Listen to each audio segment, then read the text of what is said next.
The Atlantic Daily, not everyone needs to rush for a booster. So I'm on the Atlantic's email list, and I get their daily emails, and I saw this on the email and went and just downloaded the PDF. The United States is reportedly gearing up to authorize COVID-19 boosters for all adults. Should you snap one up or wait? Here's what to consider. Now, the author of this, Carolyn Mims Nice, says, if the booster rollout is a TV show, as my colleague Rachel Gutman once joked, this evening brought a juicy, if not entirely unexpected plot twist. According to the New York Times, the FDA and CDC are moving to make Pfizer boosters available to all adults, not just those at higher risk. So should you rush out for your extra dose? To help you figure out what's right in your situation, I spoke with 3 reporters who have been covering the vaccine rollout: Sarah Zhang, Catherine J. Wu, and Rachel Gutman, previously mentioned, to weigh the pros and cons of running out immediately versus sitting tight. I'm going to share a few of these things, but that right there, that should be enough, right? So I did not go and research any of these 4 women. They are apparently journalists who have been covering this story. That actually tells us nothing about whether or not they know anything, they have done any assessment of their own, whether or not they are able to. We have these 4 people who are maybe journalists, claim to be journalists, but we have no idea whether or not they've been right about stuff. And I could have done that, but here we have some of the things they say. This is supposed to be what you, the educated reader of the Atlantic, is going to look to decide whether or not to get your booster. The say-so of 4 people who have apparently no particular background here. Why hurry? This is why hurry versus why wait on your booster. Why hurry? The shot will give you a boost. You're likely already well protected from severe disease, hospitalization, and death thanks to your first course, Rachel pointed out. But the early science suggests that extra doses help your body produce additional antibodies, perhaps lowering your risk of infection. That's a lot of hearsay. And a lot of this friend of mine says, therefore, let's do it. Why hurry? You're around higher risk people. Parents who are trying to protect unvaccinated kids, for example, might consider using a booster as an additional precaution, Sarah told me. So 2 things happening in that one. Sarah told me. So the person writing this article is taking no responsibility, but she's only deferring responsibility to someone else with an equal lack of actual ability to assess the evidence. You're around higher risk people, parents who are trying to protect unvaccinated kids, for example. Those 2 sentences put next to each other as they are makes it sound like unvaccinated children are higher risk people. Yep. Unvaccinated children are not higher risk people. Unvaccinated children are very, very low risk people. Healthy children don't die from this disease.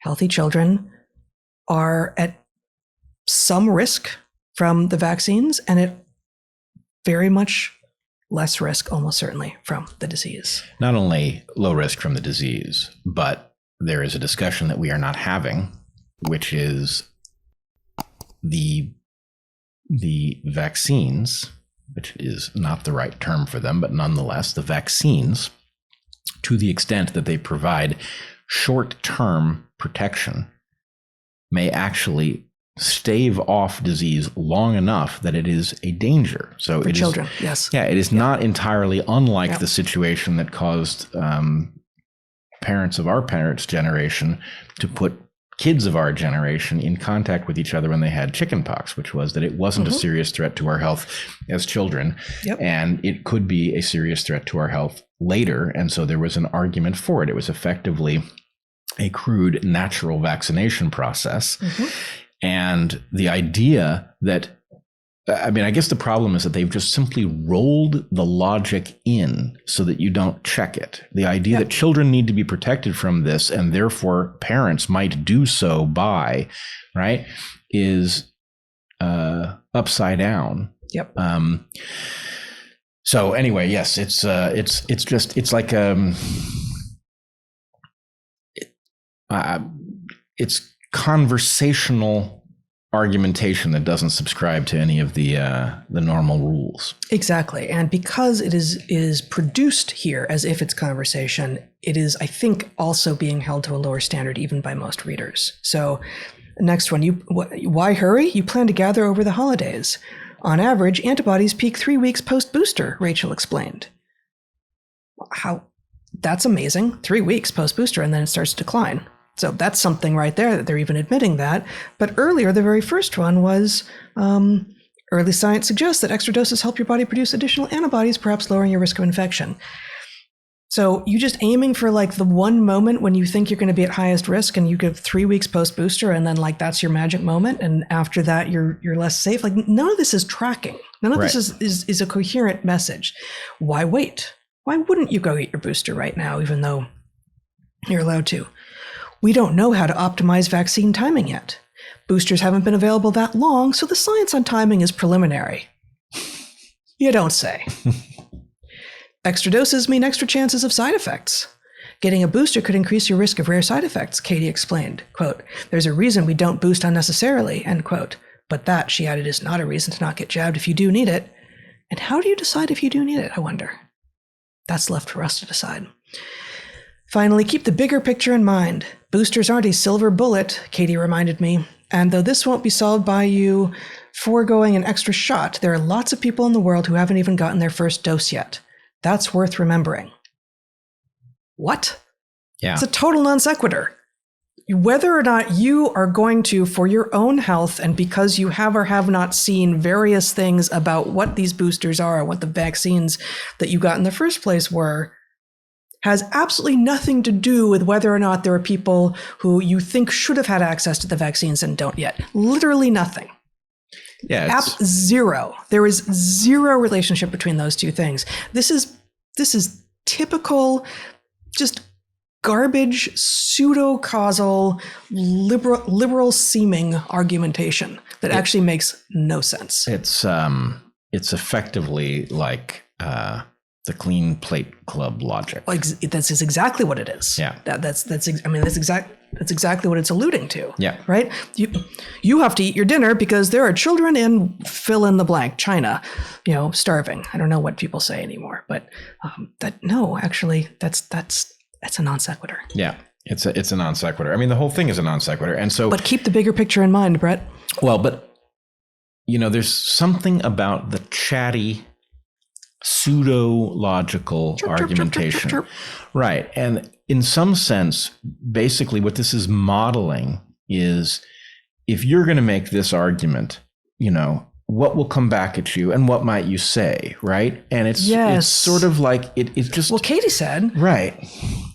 But, you can imagine just substituting yourself as if you're being clever saying these things. Yeah. But the question is, you're not really being clever. Yeah. Did you hear that the booster's going to be available? Oh, my God. I did hear that. And I heard that if I take one now, that might mean that someone else can't have it. So maybe I should wait, because it's nonsense. Yeah. It's not the way that we should be making these decisions. And unfortunately, it is the way that a bunch of people are making decisions. And this is making that more likely. Yes. And like increasing the odds that chirpy, gossipy, like coffee klatch level of conversation is the basis for decisions about your health. No, it's not. No, it shouldn't be. Yes, it's going to be, and in fact, it weirdly harkens back to what we were talking about earlier in the podcast, which is there are sort of two visions of how you will be viewed based on your position, right? Yeah. And if you're like, yeah, I'm trying to get the timing of my booster down, right? The point is, well, that assumes that you're going to get one. It assumes that you should get one. And the alternative of like, well, wait a minute, well, what about the adverse event signal? And do we know what that means yet? And right, that thing, well, you're going to be shouted down and mocked and treated as, you're going to be treated as the cause of the pandemic if, you're vaccine skeptical here. And so the point is, you're being offered a choice.